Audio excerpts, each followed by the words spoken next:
Hi, I'm Adrian and welcome to Jack of Trades. In this video, we will be developing the user-related endpoints for our mini application. Last time, we had developed the login and logout endpoints. Now, we will be creating the endpoints to get the list of users, get a specific user, add a user, update a user, and delete a user. I recently bought a new recording stuff, so I can now record my voice for this video. Hopefully I can use my voice for all the succeeding tutorials and future videos that I will make. So without further ado, let's jump right into it.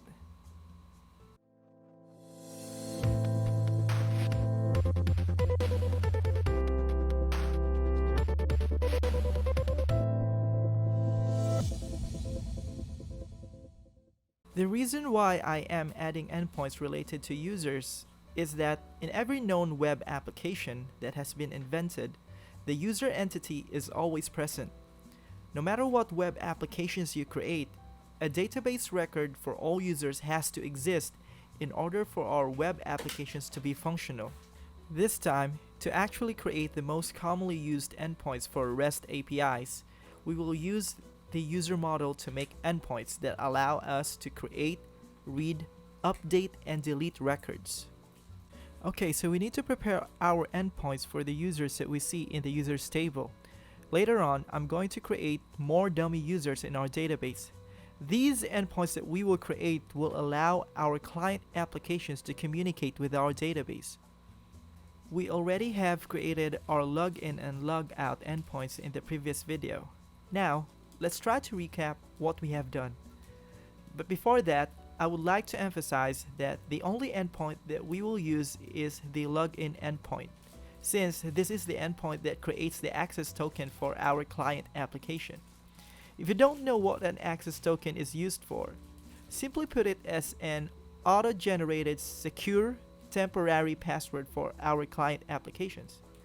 These secure temporary passwords that we call access tokens will allow our client apps to communicate with our database without having the need for our client apps or client applications to know our database's credentials.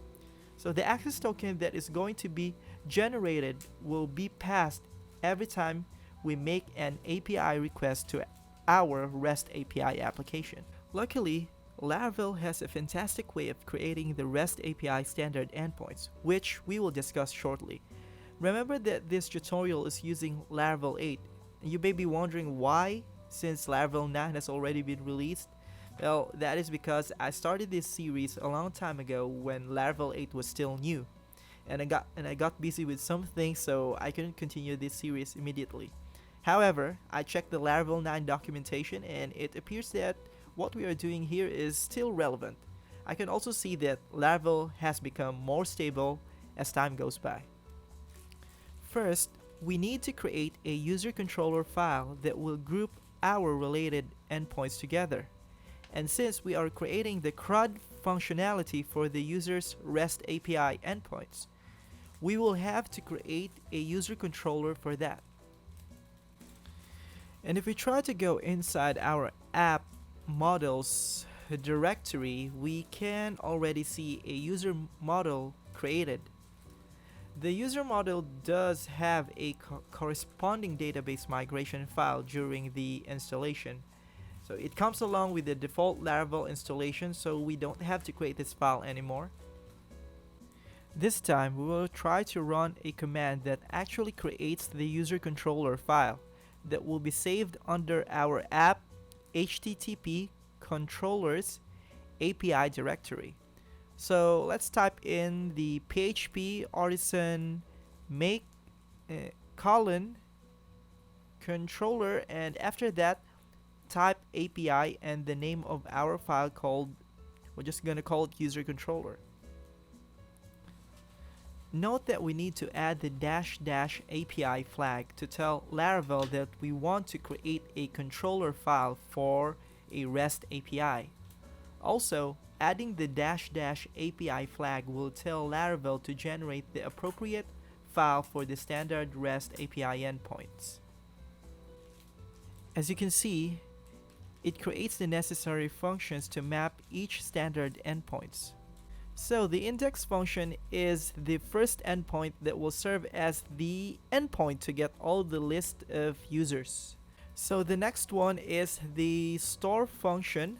This function will be mapped to the endpoint which we will be used to store or save a new user. In the store function, we will put all the code necessary to save the record of the user to the database. Next is the show function. This function will be used to display or get a single user using their respective user IDs. This endpoint comes in handy when you only want to get a record from a specific user instead of listing them all down. Now the update function is a function where we will put all the logic of updating a specific user. And the last one is called the destroy function, another function that is used to map the specific endpoint that allows us to delete or remove a specific user. The command that we ran earlier enabled us to create our user controller with all these auto-generated code inside the file itself. These functions are special since these functions are what Laravel recognizes as part of the standards by default. Later, you will be able to understand this more when we add the actual resource routes inside the api.php file.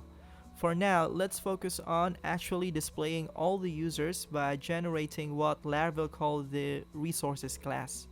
So let's begin by typing in php artisan make colon resource user collection. So let's type in php space artisan make colon resource user collection. So this command will generate a standard resource class. This time, let's call this user collection since we want this class file to be associated with a user entity.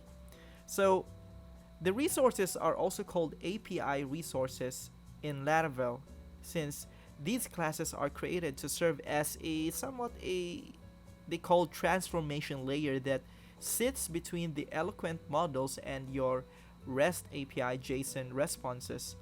So think of this as another way for Laravel to organize your class files that has a different purpose. And the only goal for these resource class files is to handle the structure of your JSON responses. Here, you can create your custom JSON responses structure for endpoints that require you to retrieve data from the database. To see this in action, we will need to connect the user controller class to our actual API routes that we will add inside our routes api.php file. So let's do that. So the plan is we will put this inside the route group middleware as part of the callback function since we want the user endpoints to only become accessible when the user provides the access token handled by the Laravel Sanctum feature. And we're just going to put this right after the route post v1 logout endpoint. As you can see here, we're actually using the API resource function. This function recognizes the standard REST API endpoints that represent the create, read, update, and destroy functionalities. And if we map our user controller class file that we created earlier, remember the store, update, destroy function and the user controller that I discussed earlier? So those are the auto-generated functions that I meant. So this file will map those auto-generated functions to the v1 user's endpoint and assign the correct REST API methods. You will see what I mean shortly when I run the routes list Laravel command on the command line. So let's try to open up our file explorer and let's go to the C drive and the Laravel folder, Laravel API, Laravel API folder, which I have put the project. And let's open up.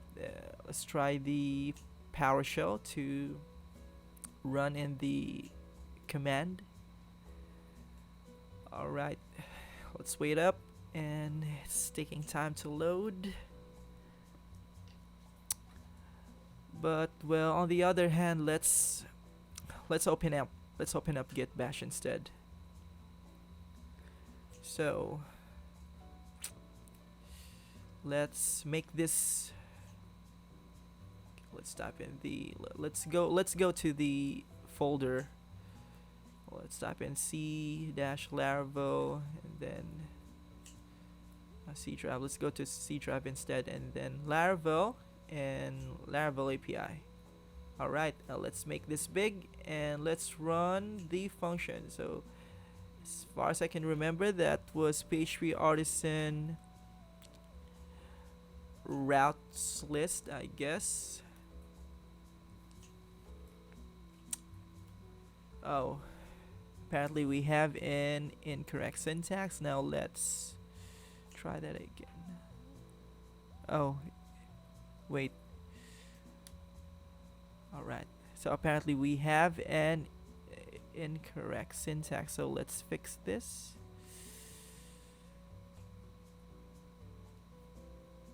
Alright.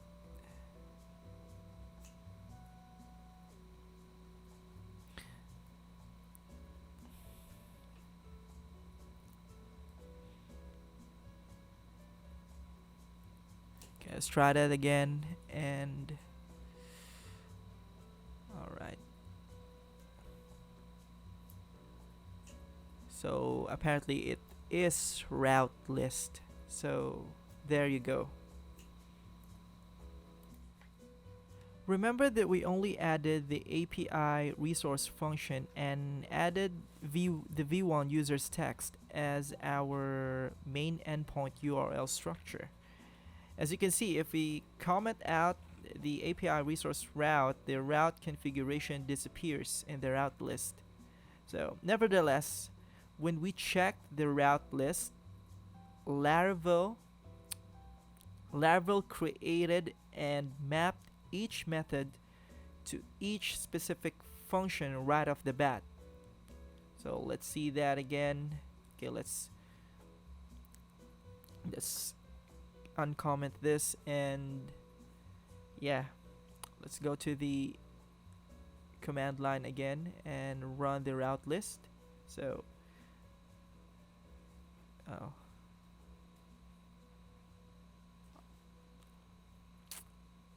okay, so apparently the user controller class was not imported. Okay, let's try that again. So going back, when we check the route list, Laravel created and mapped each method to each specific function right off the bat. So Laravel even assigned the correct REST API method for each endpoint, making our development time faster. Now, since the endpoints are already mapped to the user controller's functions correctly, let's go ahead and actually type in those codes that make up the entire logic for each endpoint. Let's tackle these endpoints from top to bottom. So naturally, we'll go to the index function first, which is mapped to the API v1 users get method. For this endpoint, we will just display all the users from the database. And again, we're going to use Postman to make an API request. So as you can see here in the route list configuration, we're supposed to use the get method to access the API v1 users endpoint to get all the users from the database. But right now, when we test this, we will expect an error.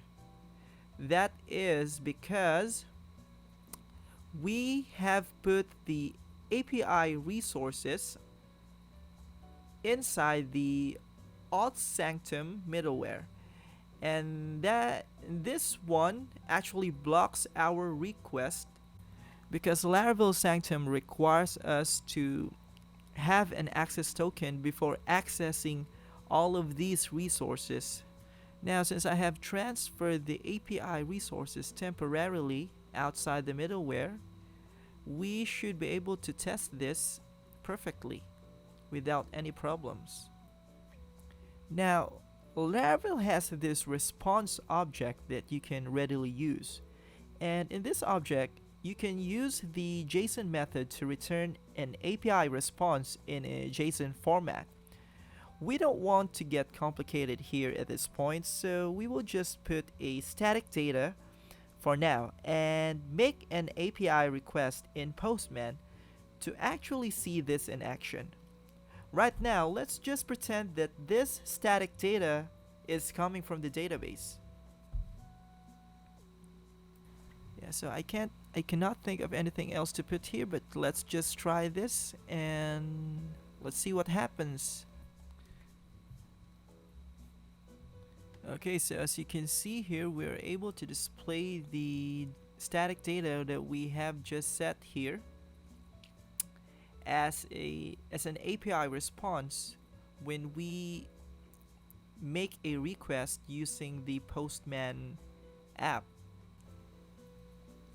Okay, so now instead of displaying static data, we're going to use the Laravel way of retrieving these records. And this time, the user collection from the resource will be used. Note that the user collection accepts a model object, and in this example, we are retrieving all the users. What the resources class will do is it will structure the retrieved object in a JSON format. We can even customize these further, but for now, let's just use the default setup just to make this simple. I will create multiple users to emphasize that we are retrieving numerous records. So let's save this up and let's try to go back to Postman and test this out and see what happens. Alright, we were able to retrieve the users from the database, and this is basically everything for getting all users. But since we only have one user in our user database table, I will add more of them using the seeder that we created from the previous episode. So we're going to open our command line interface here and just type in php artisan db seed dash dash class equals the name of our database seeder, which is the users table seeder, and we're just going to press enter so that it will create the database user for us. We could have done a better job adding a code to create multiple users in our users table seeder class, but it is not the main goal of this tutorial since we're just using the users table seeder to create a dummy user. So I did pause the video and repeated the same process until I got enough number of users for this example. So I've added multiple users while pausing the video, and we got I'm not really sure how many these are, but at least we have a better example to show you what this looks like when we run the API request again. So this is how it looks like. In the real world, when creating a similar endpoint such as this example is the closest thing you encounter. So you can create a similar endpoint such as getting all posts or getting all comments in a post, stuff like that. You could even structure the response to this kind of endpoint also to have pagination. Laravel has a way to do that, but let's keep this simple for now. For now, we are done with getting all the users from the database. So that's how just simple it is to create this kind of endpoint. Next is we're going to tackle the store endpoint. A while ago, we were just simply running the users table seeder just to create a dummy user. But now we're going to create the logic for the endpoint of adding users to the database. So the endpoint is actually pretty much the same, but the method that we're going to use is the post. So when we test this, when we test this in Postman, we're going to use the post method there. So we're actually going to write the code inside the store function to make this work. Remember that the store function is already mapped to the post method when we added the route in the api.php file a while ago. Now we're going to build the store function slowly. The first thing that I would like to do here is to put the code that directly saves the user to the database, and if that works, we'll try to add in some validation afterward, and we'll explain what we are doing as we write the code. So let's type in user. Let's write the variable user equals user colon create. This will actually create the user. Ideally, the data should be coming from the API requests themselves, but since we're still testing this out, we'll just add in some static data to see that it works. What I would like to do is prepare this new tab right here, and let's set this one to post for our test later. So for storing the user to the database, we need to save the first name, last name, email, and password. So for starters, let's just save the first name, last name, and the email temporarily. We will just do the password later because this one needs hashing. So let's go ahead and do this. For the first one, we're going to type in first name, and then the second one is the last name, and then I'm just going to make sure that this matches here, and the next one is the email. So for the value, we're just going to have this one as Billy, the last name is Joel, and just some random email. Okay,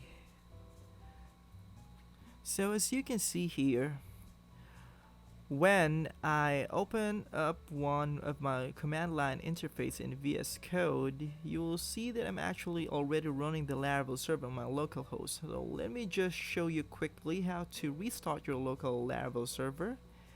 You need to make sure that your Laravel server is running as well. Alright. To test if this is really working, let us temporarily fill in static data and make a request in Postman just to see that the user is added to our database, because the first method that we are going to create will allow us to add a user to the database. So for now, let's manually check to see that this is really working. What I can remember in our user database table is that we need to add the first name, the last name, the email, and the password. But for now, let's leave the password blank.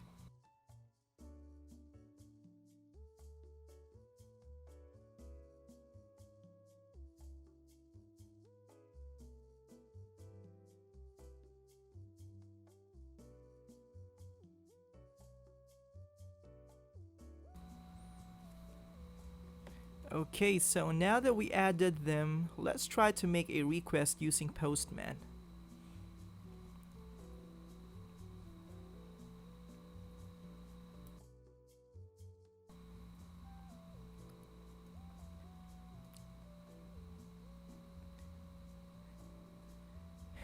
And since we are adding static data, let's uncheck these for now. Although it wouldn't matter if we check them or not at this point. And then let's test it. So as you can see, we got an error. The reason why we are seeing this error is because we haven't added the first name and the last name field to the fillable properties in our user model. So to solve this, we will add the first name and the last name to our fillable properties so that we can save the field values of the first name and the last name to our user database table. So let's go ahead and fix this.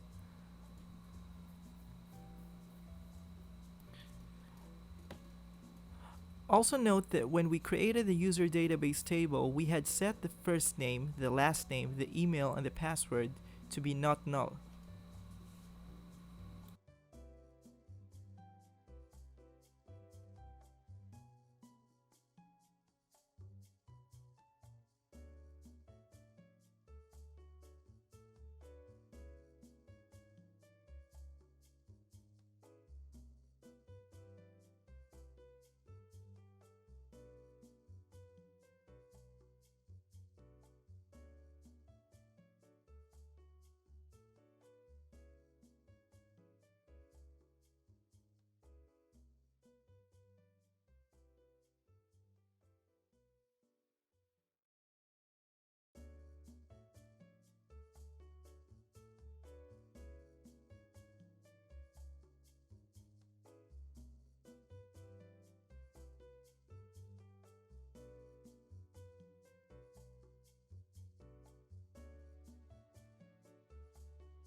Alright, so let's try to test this again and see if this works.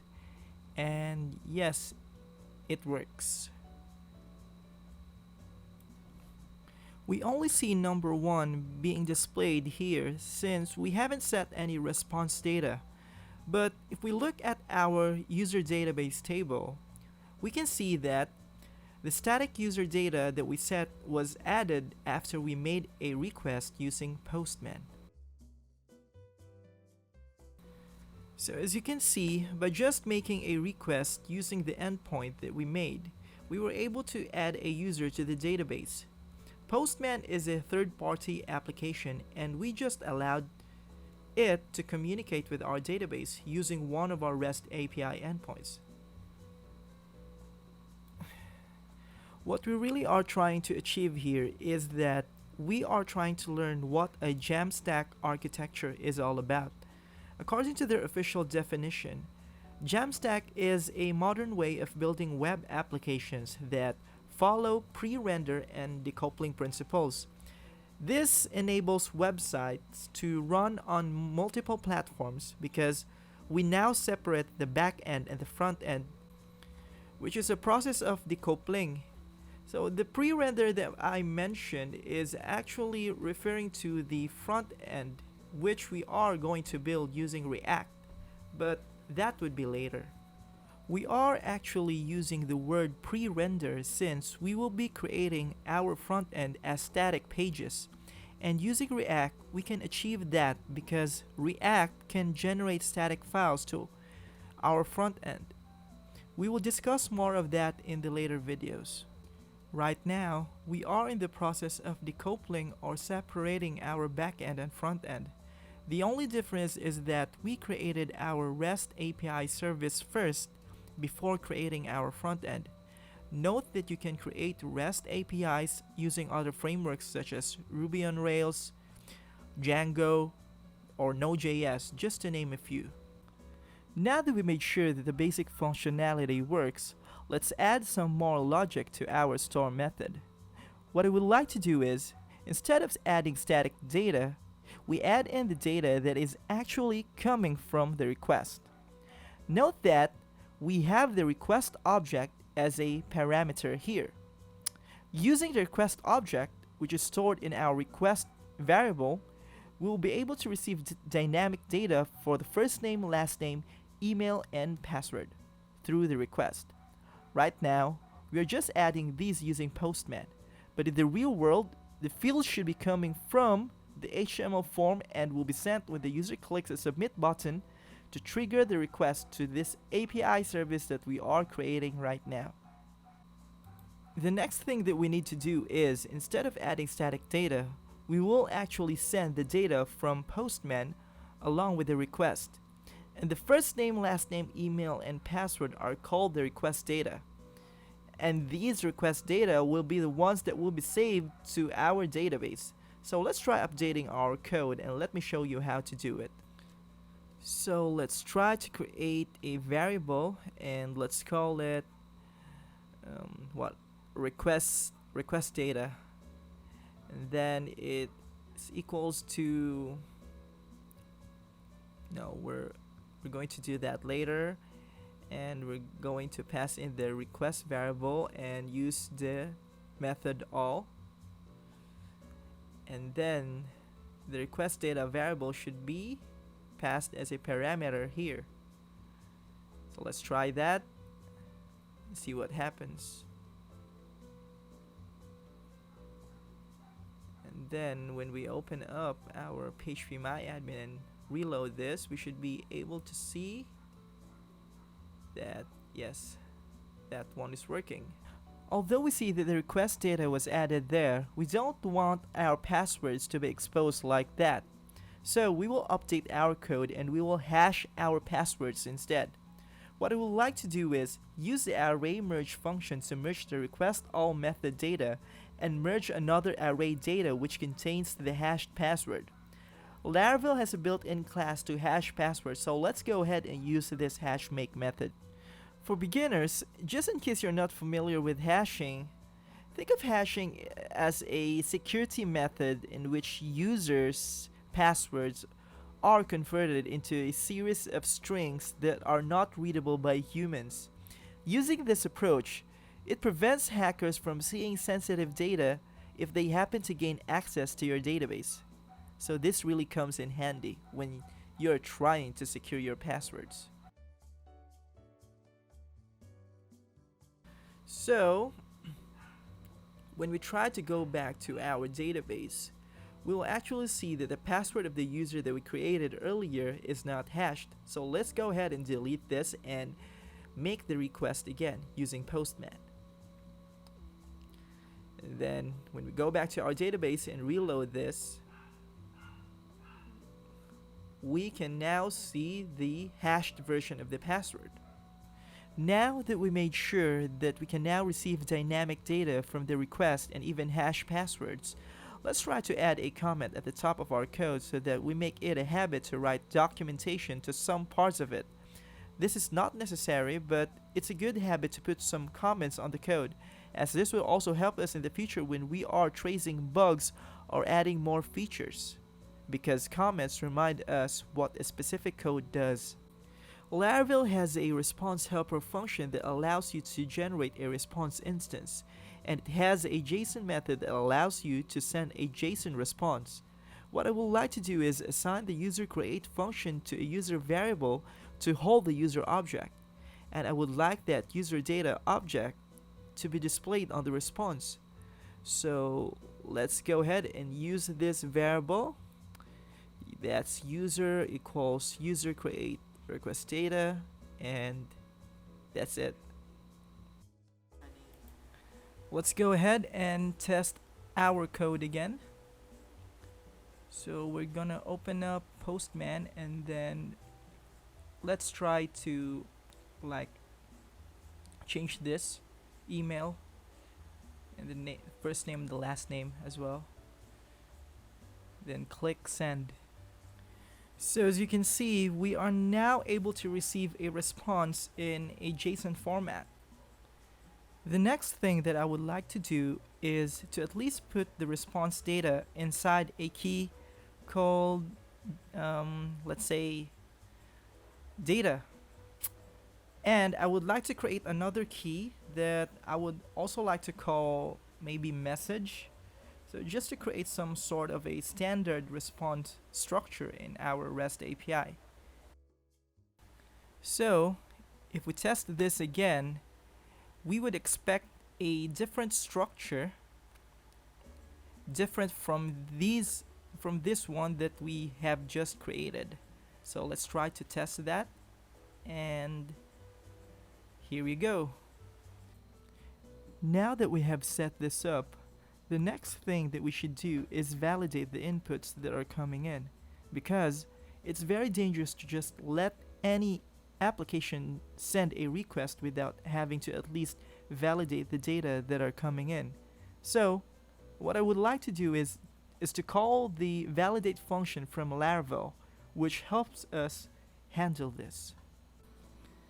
So for this one, let's create a validator variable, and then let's call up the validator from illuminate support facades namespace, and then let's try to select this one. And as we can see, it's automatically included in our class file. Well, I just can't seem to remember what that is, but as far as I can remember, I did download a VS Code extension that automatically does this for me. Well, that's not important right now. What matters is you need to make sure you import the correct class for the validator, which is located under Illuminate Support Facades namespace. Under the validator class, there is a makeStatic function that allows us to create the validator. The first parameter that it accepts is an array of the data, which in our case is the request data. So in our request data, we have the first name, last name, email, and password. When I look at these fields, I would say that the first name, last name, and the email will be required. So let's go ahead and do that.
Well, the rule unique function is a pre-made function from Laravel which helps us make a comparison from the database user table to the current field that we have, which is in our case the email field from the request data. Behind the scenes, this function takes our email field value and compares it to the existing one from our user's database table. And if it happens to find a duplicate email, the validator class will basically show us the error.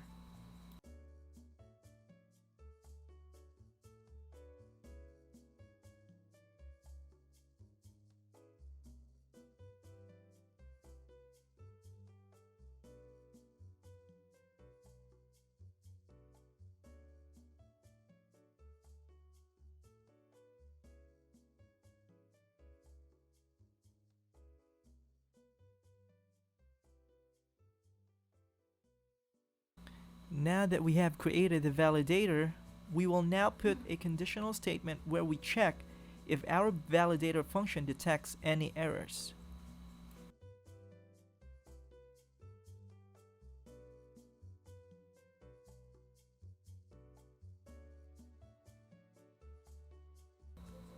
So we are calling out the validator fails function. This function actually returns a boolean value. If there is a validation error, this function returns true, otherwise false. What I would like to do is return a JSON response, and after that we are going to display all the validation errors after this. But for now, let's just put in some dummy value to see how this works.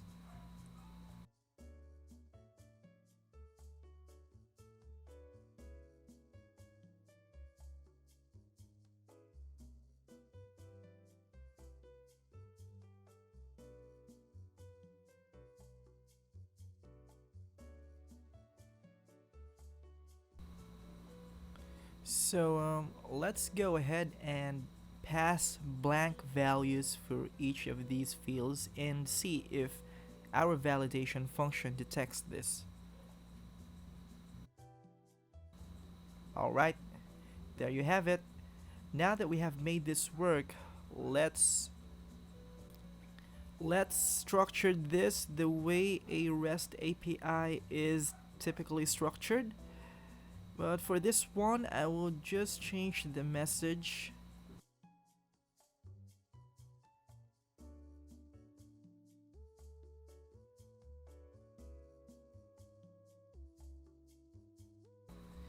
And for the second key, I'm just going to call it errors.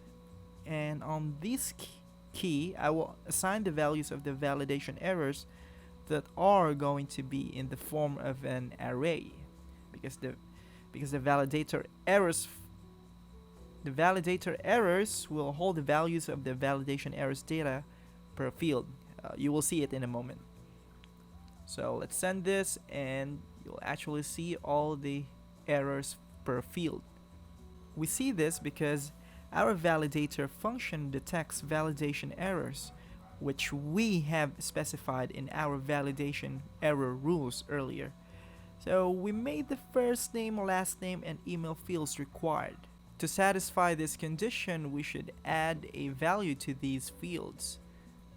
For the email field, I would like to see if the validation works, so I'm going to put in an incorrect format of the email, and let's try to see, and there it is. Now let's add in a correct email format and send this request.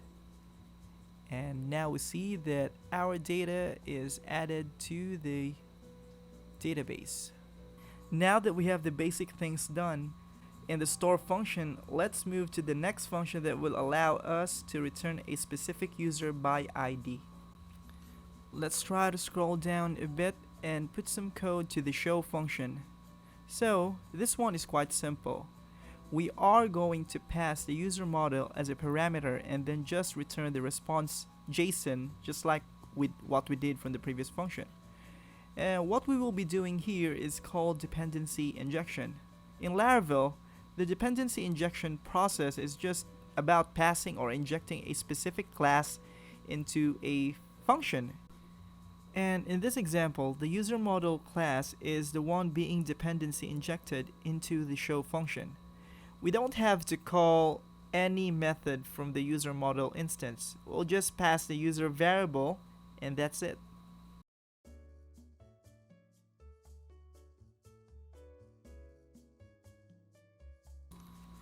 And let's go ahead and find a specific user. So we'll go back to this tab, and then let's try to see which user that we want. So I'm gonna go ahead and try to retrieve this user with the ID of 3. Now if we try to go back to our route list, we can actually see that we are using the get method for the users.show endpoint. And if we test it now, we can actually see that the user with an ID of 3 is being retrieved by Postman. Now please remember that we are just using Postman at the moment to simulate a client app request. Later on, we will use a single page application to consume this REST API that we are building right now. Now, when building any web application, we would always want our app to be able to give us the ability to edit any information for a specific user. If we try to go back to our routes list, we can actually see here that this update function is being mapped to this function right here in our user controllers class. So this is the correct endpoint that we should also use, but the only difference is that we are going to use the put method. Right now, what I would want to do is just directly update a specific user. This is to ensure that the actual code for updating the user is working beforehand, because later we will also be adding a validation to this specific function. because we also need to check the validity of the data that we are receiving from any request. Now, there is a specific helper function from Laravel that I really like because it produces a one-liner code for the updating of a specific record. The beautiful thing about the tap method is that it allows me to run a method inside the closure without affecting the original object itself. To give you a better example, I will pass in the DB object as a parameter inside the tap helper function. In this way, I can do a simple query inside the tap function as an argument, and I would like it to pass the DB, which is coming from the Illuminate support facade. And remember that the DB is an object that we can readily use anytime, and we can make any database query using it. So right now I'm actually retrieving a user from the database, and we're going to pass in the ID from the request, and we're just going to pass the user object here, and then we're going to type in the user dash arrow, the arrow ID here. Normally, making a query like this mutates the object, but with the tap helper function, we will have the ability to update this specific users table just like this. So what I would like to do is, for the testing phase, I'm just going to update the first name and just put in a random value to it. So yeah, let me check. So we have imported the Illuminate facades DB class,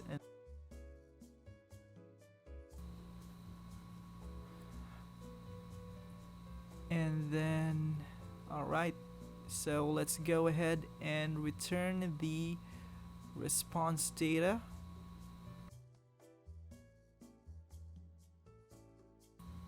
So it's going to be the same thing as above. Let's just type in the response and then JSON, and then let's have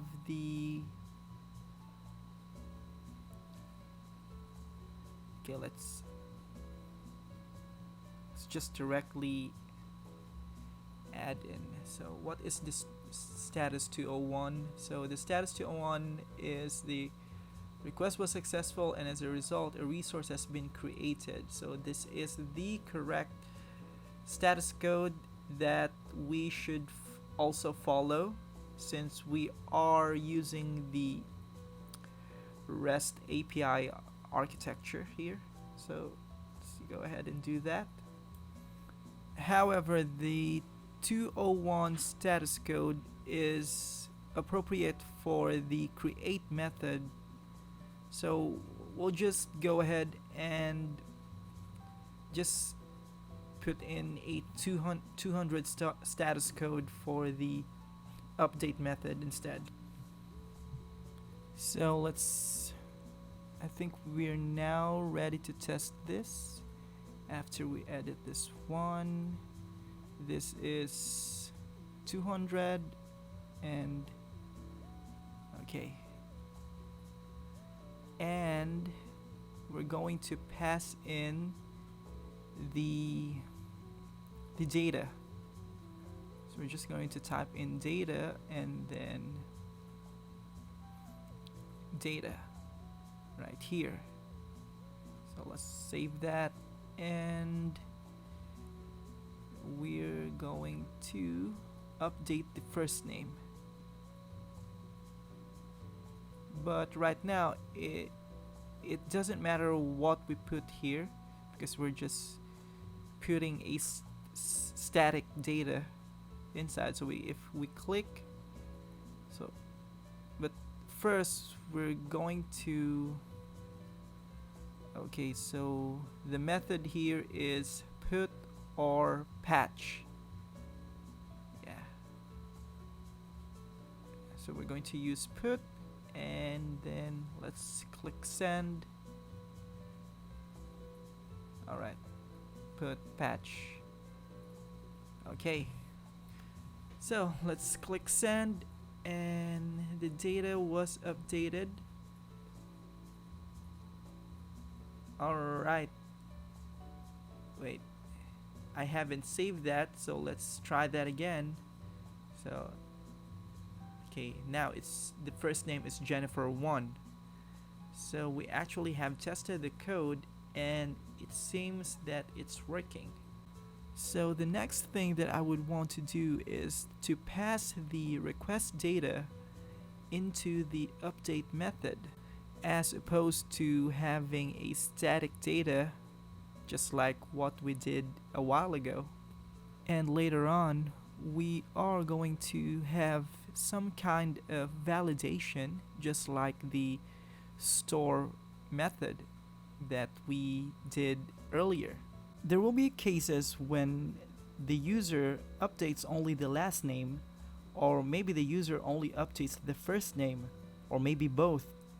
We don't really know what they would do. So this time we're going to check each field available and check if they are not empty. And if they are not empty, we're going to include them in the request data that we're passing to the database.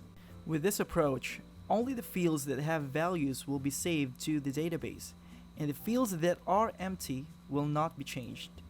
Let's go ahead and add a variable that will hold the request data, as we cannot use the requested variable that we'll see above immediately because we still want to kind of isolate the field values, and we only want to save the fields which don't have empty values during the API request. So I'm just gonna type them in, and I'll just copy and paste them, and you can follow along to see how this is done.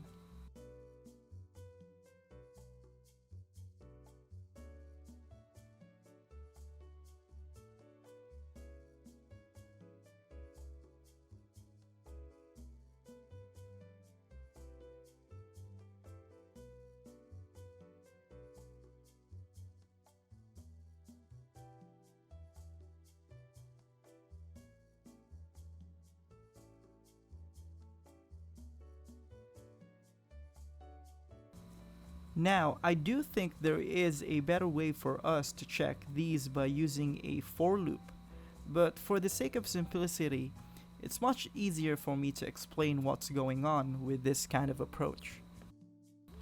So I'm just gonna copy and paste them over, and I'll just change them according to the fields that I am checking. Basically, we include the specific field to the request data variable if they are not empty. So just follow along.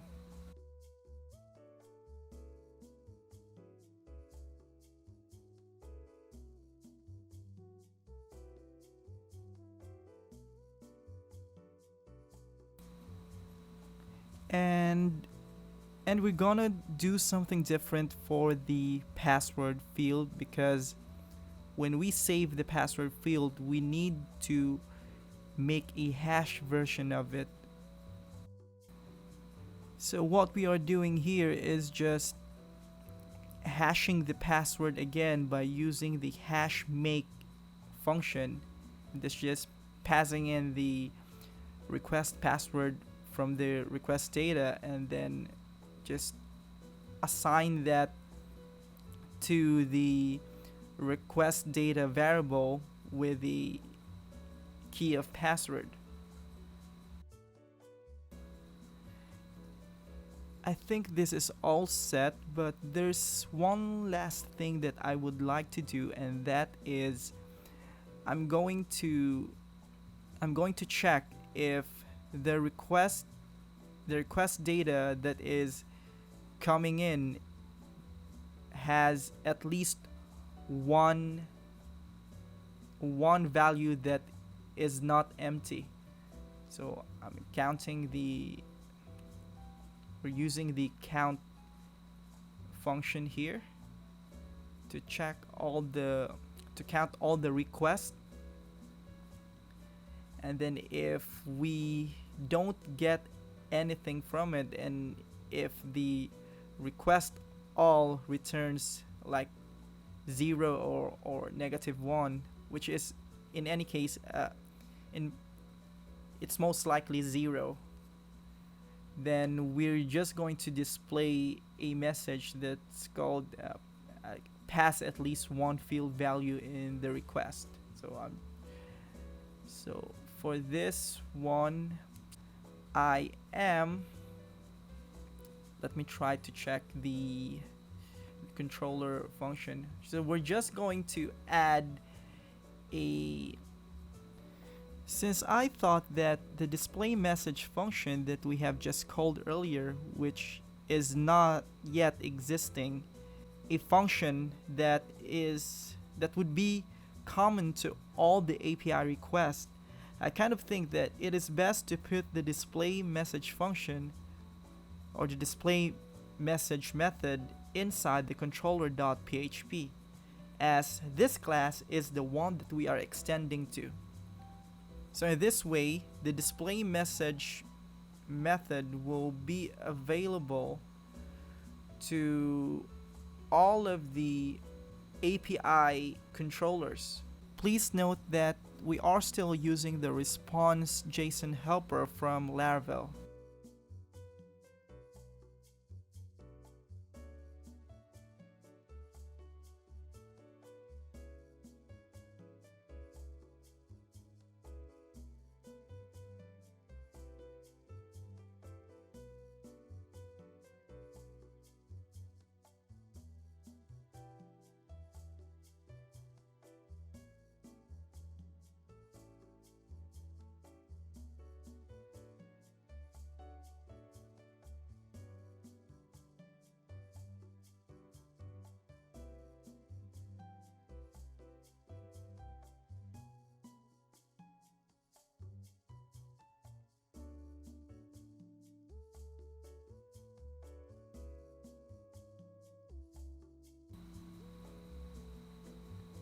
Okay, so now that we have these all set, let's try to check this. Let's try to check if this really works.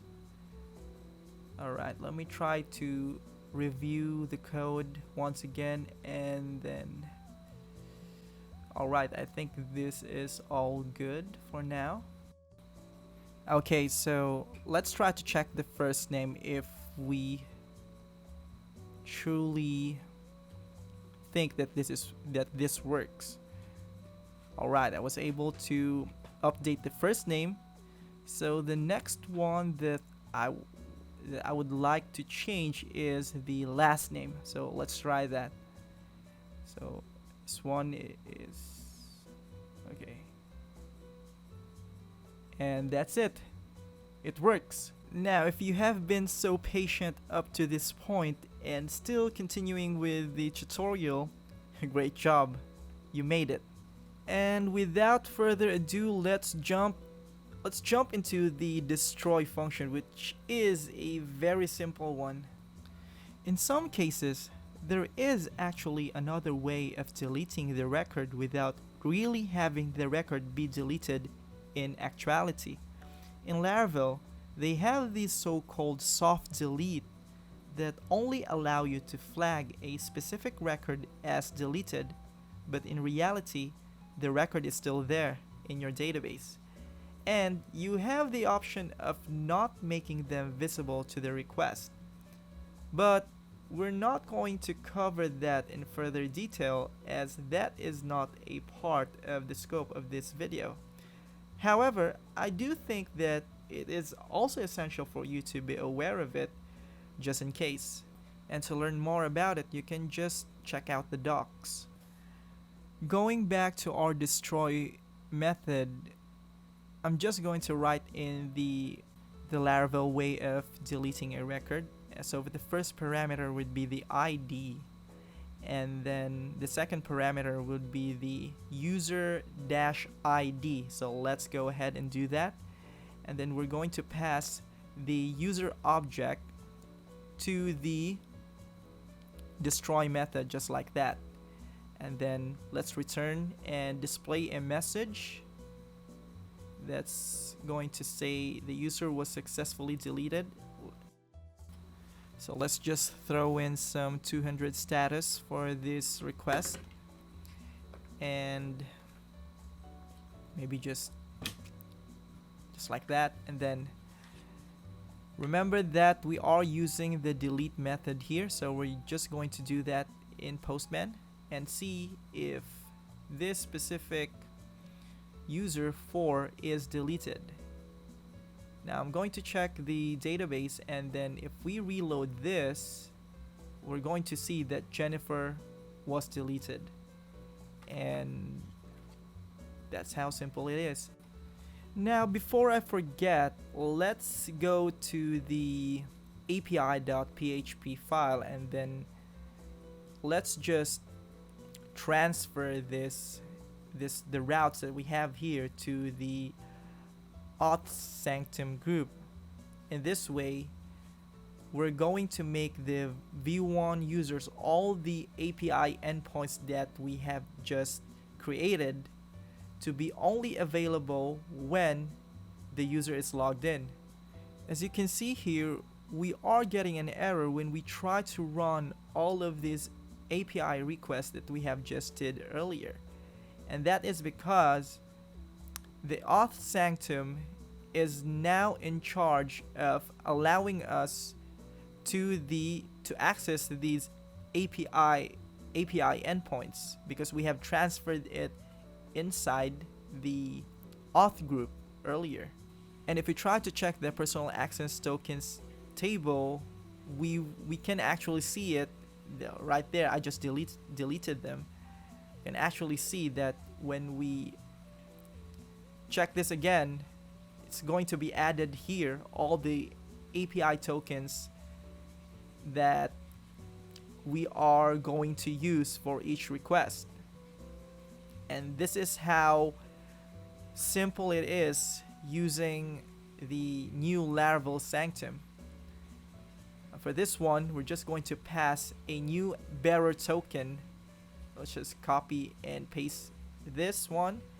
And then if we try to get the users, we can now actually see all of the records. So this is how you can use the Laravel Sanctum authentication system for your backend REST APIs. In the next videos, I will show you an example of how to create a front-end application that consumes your backend REST API. Since we already have mentioned React, then we will use React to consume this newly created Laravel backend REST API app that we have just created. Please don't forget to hit like, drop some comments, subscribe if you haven't subscribed yet, and click that notification bell to be notified whenever a new video is up. Thank you, and see you in the next video.